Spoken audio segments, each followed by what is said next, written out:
I have a few questions, Sean. Is there a place in the world that has a model that's working for the people for health? I don't know, but a lot of the third world just doesn't have the infrastructure. So, like my wife and I, we travel to a third world country every winter for a period of time. And we've noticed a pattern that after about 10 days of eating locally, we start feeling better. Oh, interesting. So, but I mean, they don't, it's more local food. It's not as processed, it's not as manufactured. And they don't have all the chemical, they still will have chemicals, but nowhere near Canada. And I find it really interesting as a Canadian that I need to go to third world countries to have healthier We're food. worse than a third world Oh, country. absolutely. I think we're probably, Canada and the US have the unsafest food in the world, bar none. The European Union has way safer food. Every other country, Canada and the US have the most dangerous food supply. So we have the most chemicals and we have the least nutrients. Full stop, no argument. The unsafest food in the world is North America. And you know what the worst part is? Our food is not even cheap. It's the most expensive food ever. You go to other countries, and so I saw videos on Germany, and their food's a fraction of the price there, and that's in Europe. No, but you're not being fair. I mean, these chemicals aren't free. Oh, that's what So, we're paying. We're paying. it's got to be a little bit of work to include them all in our food supply. So, yeah, let's be fair to our manufacturers. So, This is unbelievable. The more I talk to you, the more I'm like, wow. Like I'm learning so much from you, Sean, every single time. And that's why I'm so excited every time I'm able to have a conversation with you. I'm your biggest advocate. I want to help you wherever I can. I want, to be doing this show for sure. And I'm going to be talking to you on ways to educate the public, because CBC yeah. and mainstream media, they're going to be working hard against what I'll be publishing for sure. I've seen before people that get really close to the truth, they attack them. They go after them and try to discredit the people. So it would be interesting to see if they start attacking me saying, our food is super safe. There's this guy that thinks their food supply is dangerous. Yeah, that'll be interesting. They're going to have problems because, the US is starting to look at their food supply and starting to look at the chemicals they allow in their food, and is starting to address why are 57% of their children chronically sick, because that is a red alert emergency. And the fact that we're not looking into it just tells us that basically our food supply and our government regulatory bodies are captured and aren't acting in our interest anymore. Like, simple as that. I mean, you were shocked with the test with the vaccinations. Well, look at the legal trail. It's not a secret. Of course, there's political messaging, and of course, we're always in manufactured consent exercises because that's how the government gets support for issues. And there's even a place for that, because you have to have some cohesion to move as a country in certain political directions, and they're not always bad directions. We can agree or disagree on the different directions, but it is important for people to understand, because the government's become so adversarial, you need to understand where it's happening so you can do your own research.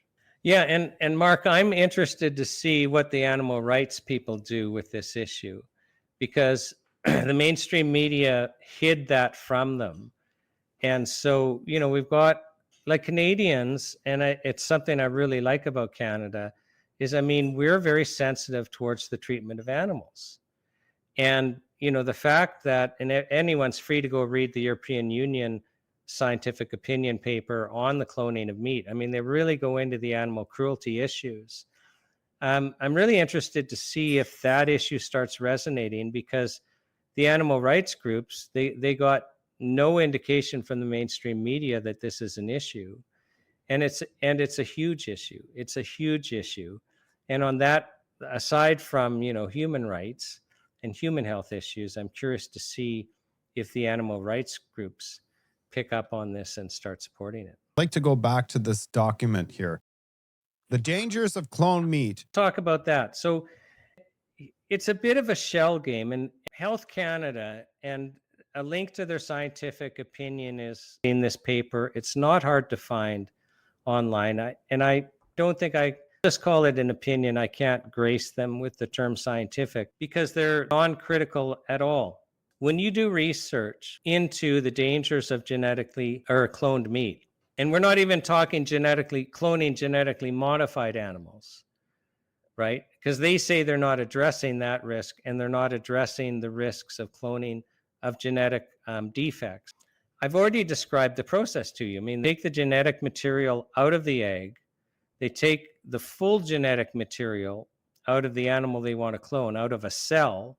They put it in the egg. They have to manipulate the egg with electricity and chemicals and whatever means they're choosing to try and convince the egg that it's now been fertilized and become what's called a zygote, which is, a fertilized egg that's viable. Well, that process invites genetic defects. It invites it's not a secret. You're playing at the cellular level, pulling out DNA, putting DNA in, manipulating the egg to try and accept this new DNA. It invites genetic defects, but you can't predict what part of the DNA is going to be damaged, defective. So because you can't predict what the genetic defects are going to be, you can't predict the risk. You just know you're creating eggs with genetic defects. Now, you're hoping that the eggs that with genetic defects will not be viable, or if they are viable, the animals won't survive to birth. And then you're hoping, well, those that are defective that do survive birth, they're not going to live long. And so Health Canada is just assuming, well, if it makes it to where you'll eat it, it can't have genetic defects. But let's not test for genetic defects. No, we know that's the big risk, but let's not test for it. So I got a question here from Paul McIntosh. He says, what's preventing a few lawyers from getting together and forming a class action lawsuit against Health Canada for the benefits of all Canadians? Well, we're not eating cloned meat yet. So a class action lawsuit. So first of all, it has to be a recognizable tort. Okay, so there has to be a cause of action. If somebody assaults you, there's a recognized tort for that. And then you also have to have somebody who is liable to you. Well, Health Canada, we're in what's called the administrative state, where we've given godlike over our lives to bureaucracies, and then we've shielded them from liability. So let's just use Health Canada as an example. How are you going to hold them liable? If you're in the industry, they're not liable. So I'll use the example of Regency RX. So they were a Winnipeg company that had a natural kind of erectile dysfunction. Well, there's a lot of money, Mark, in erectile dysfunction. And this is, if I recall correctly, when Pfizer still had a patent on Viagra. Now the patent's run out. Everyone can make sildenafil. Nobody's as concerned now with a natural product that might compete. They're still concerned because there's big money there. But so Health Canada came to Regency RX and said, analyzed your product, and we've found that it's spiked with chemicals. I don't know if they said it was spiked with sildenafil or what the chemicals were. I don't recall that now. So Regency RX did what you or I would do, and they sent samples of the same lot and batches that Health Canada was saying was spiked with chemicals to a lab. Oh my gosh, please confirm this problem. And the lab couldn't find what Health Canada found. So then Regency RX sent it to other labs, and nobody could replicate what Health Canada found.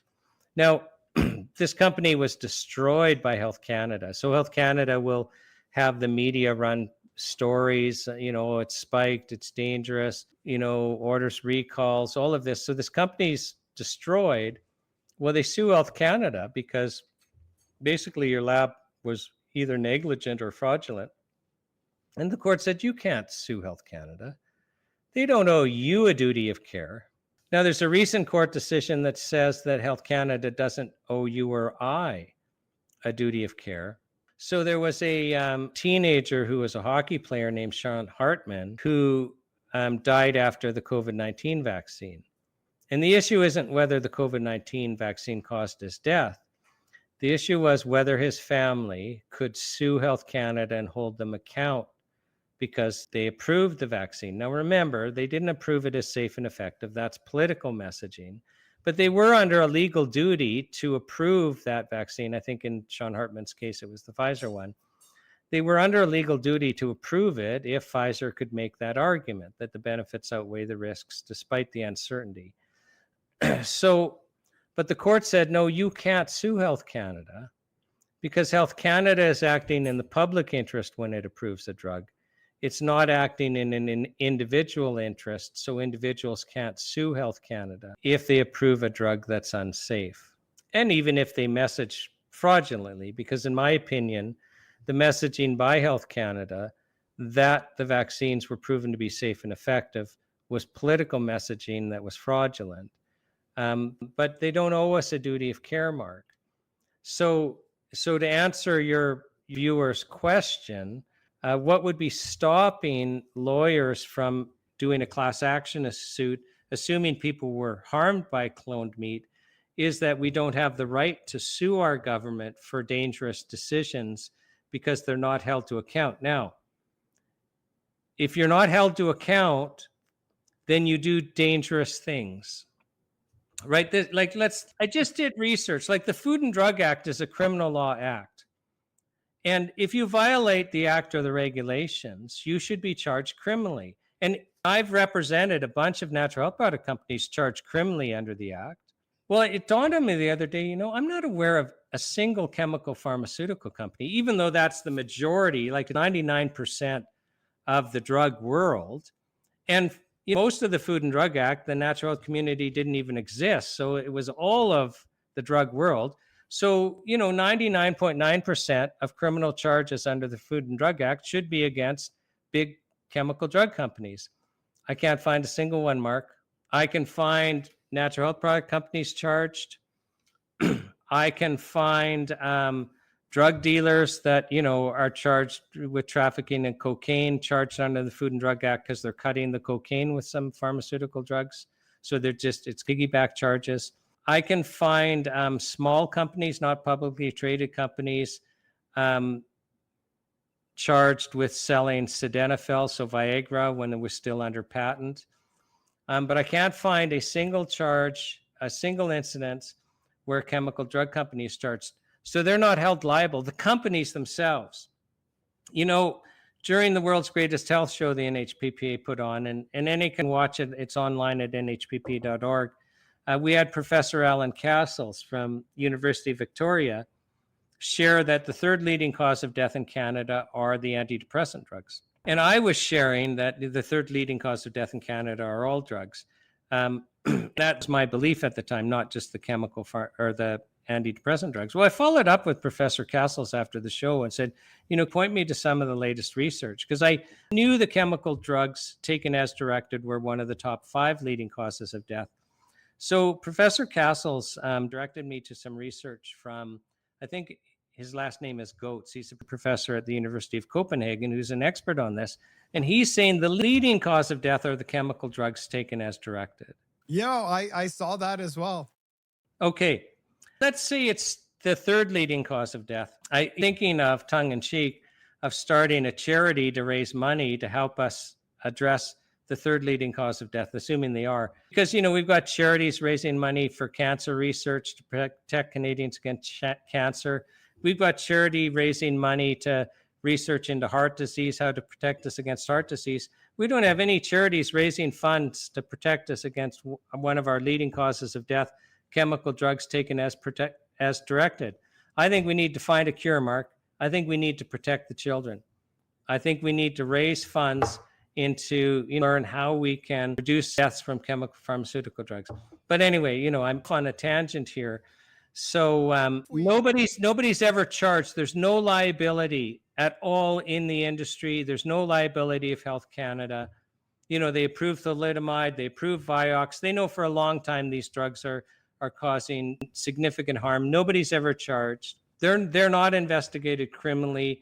We're in tyranny. And what tyranny, just look up the word in the dictionary, it just means absolute discretion. And when you're not held to account for your decisions, you have absolute discretion.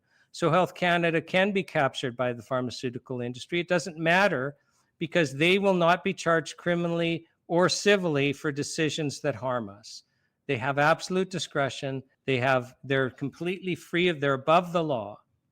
And civil courts will not hold them to account. They're above the law.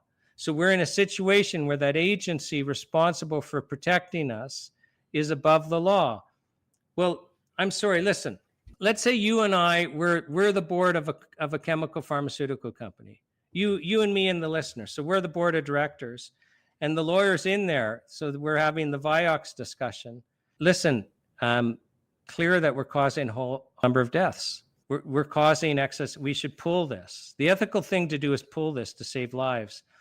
But we're making tens of billions of dollars on this. And we can probably keep it on the market for years.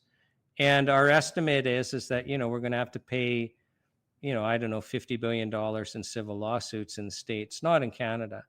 But we're going to make, $200 million in that time. Well, we actually, and oh, by the way, none of us will be charged. The company won't be charged. There certainly will be no civil liability concerns to you, and the decisions made to keep it on the market. Now, let's say we had a legal environment where people were responsible for the decisions. So, Mark, you and me and your viewers, we're all on the board, and the legal environment's different, and the lawyer's saying this drug's killing people. You now know it. If we continue to sell it, every one of us is going to spend the rest of our lives in jail, and all of our property is going to be taken in civil suits. Do we make a different decision, Mark? Absolutely. Same with Health Canada. Thought. What if there was a nonprofit group that took funds and had a team of people that just researched to, just us. We're doing, you're doing the hard work. I'm just providing the platform. But it seems like if we need more people to be reviewing this stuff to keep them accountable, because if the whole population watched this live stream, I'm sure there would be people at government buildings saying, we need to take down Health Canada. This is ridiculous. Like they're making us sick. We need accountability. Oh yeah, no, we do. The whole system's broken. It's not just Health Canada as a bureaucracy. We basically have an entire administrative state that is no longer responsive to the citizens. And back in 1776, the Americans called that taxation without representation. So the people that are actually making decisions affecting our lives are not accountable to us, and they're not accountable to our elected representatives. So, power has been delegated, and the real issue is when did you and I give over power over our lives to decide that, our food supply could be unsafe? The public messaging is that no, they're taking care of us. They're making sure our food supply is safe. They're making sure our food supply is nutritious. Mark, I shared with you how they're called essential nutrients. There's a list of them. There's a certain number of essential fatty acids. There's a couple of those. There's vitamins, there's minerals. There's essential nutrients that you will die if you're missing a single one. But before you die, you'll become chronically sick. We know what they are. It's illegal in Canada for natural health manufacturers to sell you vital nutrients in the amounts you need to be healthy. It's against the law. Health Canada's got this list of daily recommended amounts, which every one of us will be sick and die if we follow. You cannot sell, like take vitamin D as an example. We're limited to 2,000 international units. That's micrograms. That's nothing. It's might as well not take it. You're going to be chronically sick. And vitamin D is essential, not just for your immune system, for a bunch of other things. But it's illegal for a manufacturer to actually tell you the truth and tell you what you should take. So the label has to be this amount is guaranteed to be meaningless. Well, how can it be that we found ourselves in a legal philosophical environment in Canada where it's actually illegal? So it's illegal to sell vital nutrients in the amount that Canadians need to be healthy. How is that? How is it possible that the government basically we need the government's permission to sell vital nutrients? We need the government's permission to sell ginger tea to help alleviate nausea, even though we've been using it for 3,000 years to do that safely and effectively. How can it be that that has been given powers to tell us how it's illegal for us to treat ourselves or access nutrients without their permission? There's only been one, other than Canadians, there's only been one class of people in history that didn't have the ability to choose how to prevent illness or how to treat illness, and we call that class slaves. Well, there's two classes now. There's slaves and there's Canadians. We might as well get farm animal ear tags. It's unbelievable, Sean. Well, we're at our time here. The NHPPA is going to be having a show on December 17th. I'd like to invite you on and we can carry on this conversation. Oh, I'd love to come on your show. Absolutely. That'd be great. So it's going to be at 8 p.m. Eastern is when we'll have you on. It starts a little earlier, but so we'll invite you on at 8 p.m. Eastern, and we'll just kind of flesh this out before then. And I always enjoy these conversations, Mark. Yeah, and you know what? Just don't be shy. Message me, and if there's something important that you put together, I'm going to share all this stuff.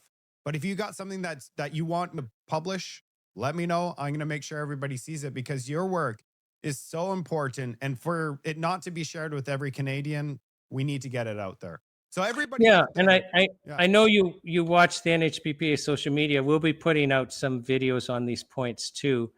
And some we've had a little bit of fun because, I kind of wonder, because the media's missed so much here, so many important points.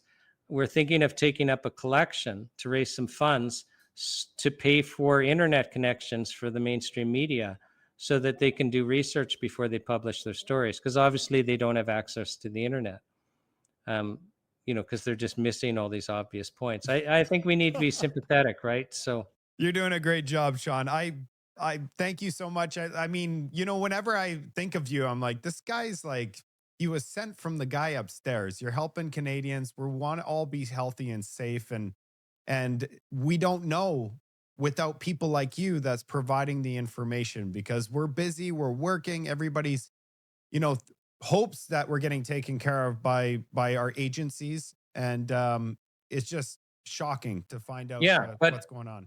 But we really don't know, except for people like you, because the mainstream media is not going to be sharing this information. So thank you for what you're doing, because it's the only way people can know. Absolutely. All right. Okay. This was a good live stream, and we're going to do it again, I'm sure. And I'll be showing up to Sean as long as I could move some things around. So I'll let you know as well, Sean. Super. Thanks, Mark.